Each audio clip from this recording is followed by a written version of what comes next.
हरे कृष्ण कृष्ण राधे राधे कृष्ण हरे हरे।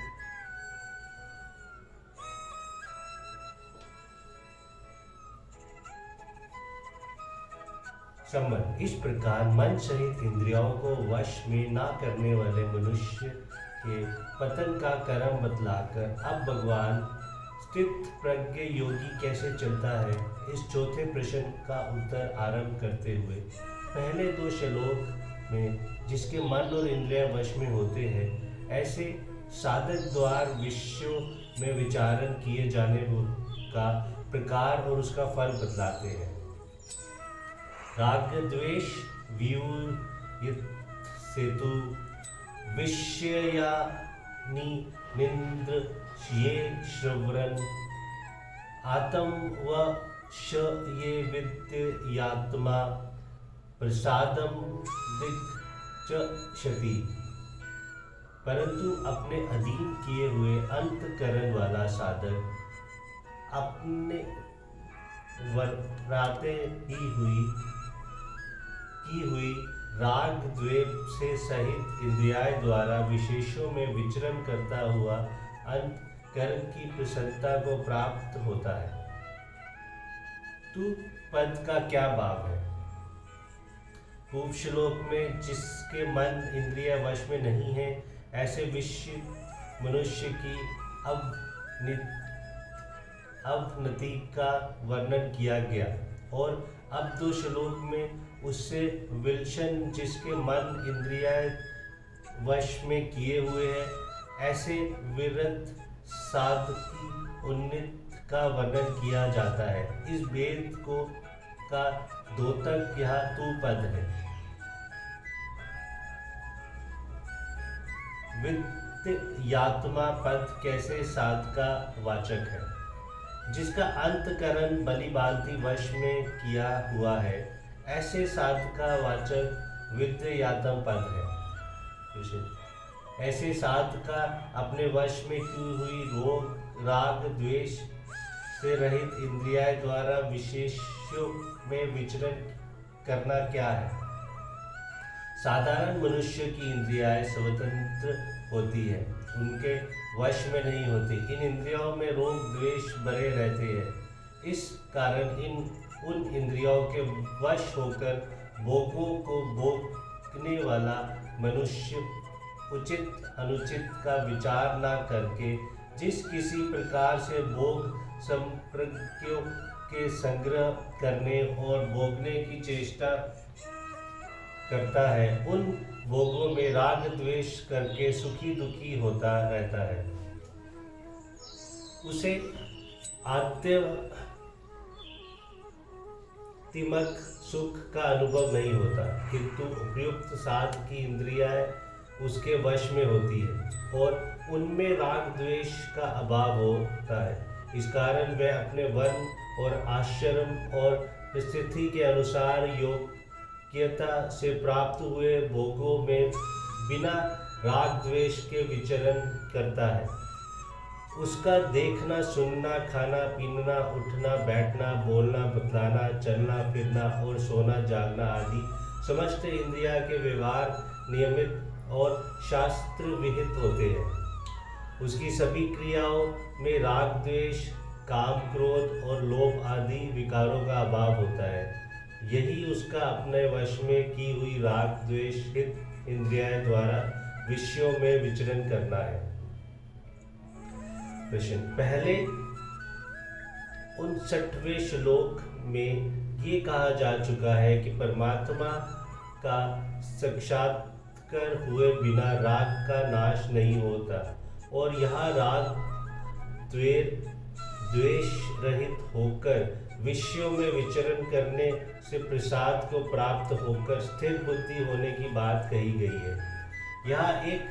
यहाँ के इस कथन से ऐसा प्रतीत होता है कि परमात्मा की प्राप्ति से पूर्व भी रोग द्वेष का नाश संभव है। अतएव इन दोनों कथनों में जो विरोध प्रतीत होता है उसका समन्वय कैसे होता है?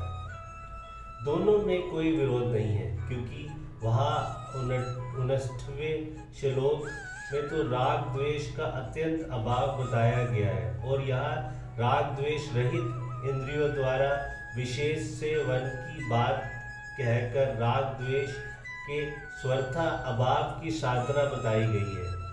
तीसरे अध्याय के 40वें श्लोक में इंद्रियाय, मन और बुद्धि, इन तीनों को ही काम का अधिष्ठान बताया है।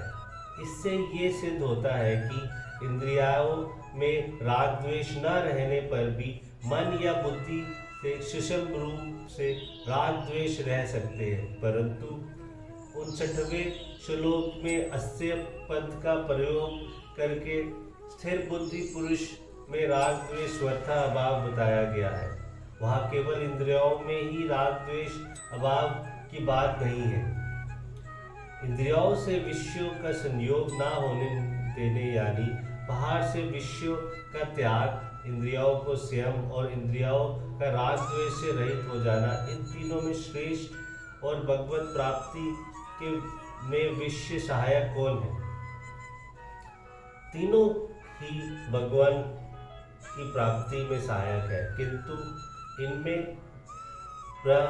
विषय त्याग की अपेक्षा इंद्रिय संयम और इंद्रिय संयम की अपेक्षा इंद्रियों को राग द्वेष से रहित होना विषय उपयोगी और श्रेष्ठ है। यद्यपि ब्रह्म विषयों का त्याग भी भगवान की प्राप्ति से सहायक है, परंतु जब तक इंद्रियों का संयम और राग द्वेष का त्याग न हो तब तक केवल ब्रह्म विषयों के त्याग से विषयों की पूर्ण निवृत्ति नहीं हो सकती और ना कोई सिद्धि ही प्राप्ति होती है, तथा ऐसी बात भी नहीं है कि ब्रह्म विषय का त्याग किए बिना इंद्रिय संयम हो ही नहीं सकती, क्योंकि भगवान की पूजा, सेवा, जप और विवेक वैराग्य आदि दूसरे उपयोग से सहज ही इंद्रिय संयम हो जाता है, एवं इंद्रिय संयम हो जाने पर अनायास ही विषयों का त्याग किया जा सकता है। इंद्रियां जिसके वश में है वह चाहे जिस विषय का त्याग कर सकता है, इसलिए बाहर विषय त्याग की अपेक्षा इंद्रिय संयम श्रेष्ठ है।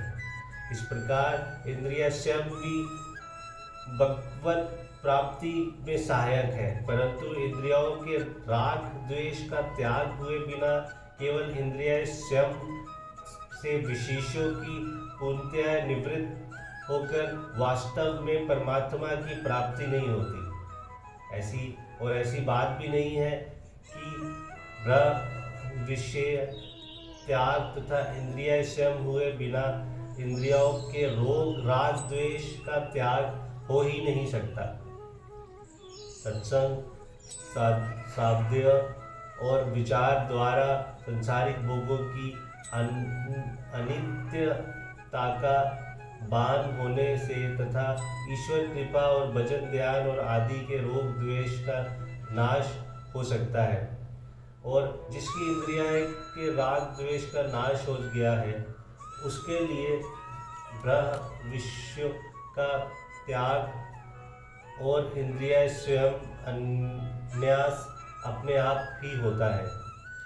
जिसका इंद्रियों के विषयों में राग द्वेष नहीं है, वह पुरुष यदि ब्रह्म रूप से विषयों का त्याग ना करे तो विषयों में विचरण करता हुआ ही परमात्मा को प्राप्त कर सकता है। इसलिए इंद्रियों का राग द्वेष से रहित होना विशेषों के त्याग और इंद्रिय संयम से भी श्रेष्ठ है।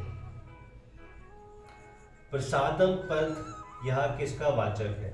वश में की हुई इंद्रिया द्वारा बिना राग द्वेष के व्यवहार करने से साधका अंतकरण शुद्ध और स्वच्छ हो जाता है। इस कारण उसमें आध्यात्मिक सुख और शांति का अनुभव होता है। उस सुख और शांति का वाचक यह प्रसादम पद है। इस सुख और शांति के हेतु रूप अंतकरण की पवित्रता को और भगवान के अर्पण की हुई वस्तु अंतकरण की पवित्र करने वाली होती है। इस कारण उसको भी प्रसाद कहते हैं। परंतु अगले श्लोक में उपयुक्त पुरुष के लिए प्रसन्नचेतसा पद का प्रयोग किया गया है और अंत यहाँ प्रसादम पद का अर्थात अंतकरण की आध्यात्मिक प्रसन्नता मानना ही ठीक मालूम है।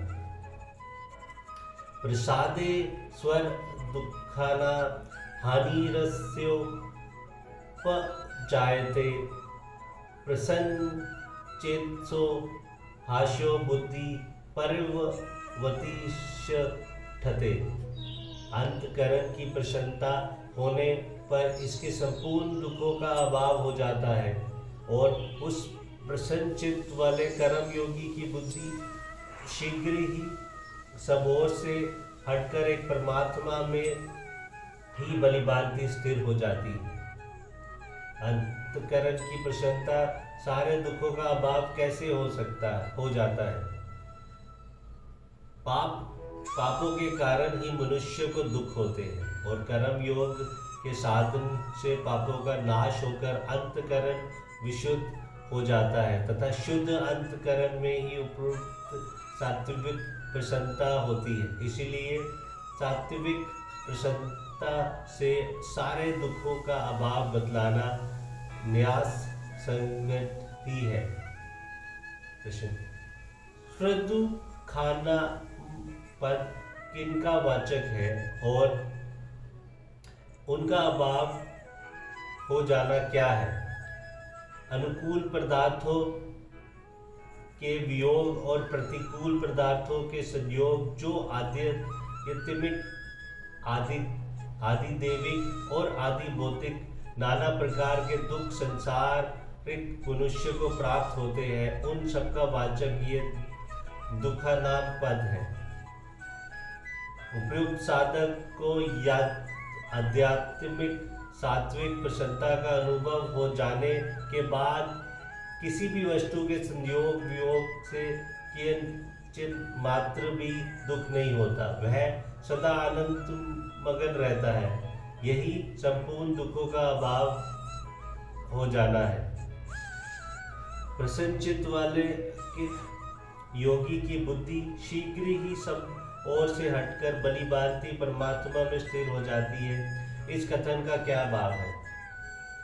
इसे ये भाव दिखलाया है कि अंतकरण के पवित्र हो जाने पर जब साधक को आध्यात्मिक प्रसन्नता प्राप्त हो जाती है, तब उसका मन क्षण भर भी उस सुख और शांति का त्याग नहीं कर सकता। इस कारण उसके अंतकरण की वृत्तियां सब ओर से हट जाती है और उसकी बुद्धि शीघ्र ही परमात्मा के स्वरूप में स्थिर हो जाती है। फिर उसमें निश्चय में ये एक सच्चिदानंदन परमात्मा से भिन्न कोई वस्तु नहीं रहती।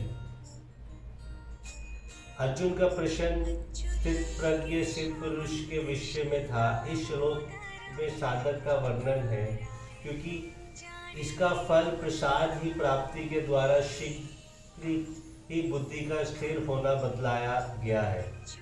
अतएव अर्जुन के तो चौथे प्रश्न उत्तर इस श्लोक से कैसे माना जा सकता है?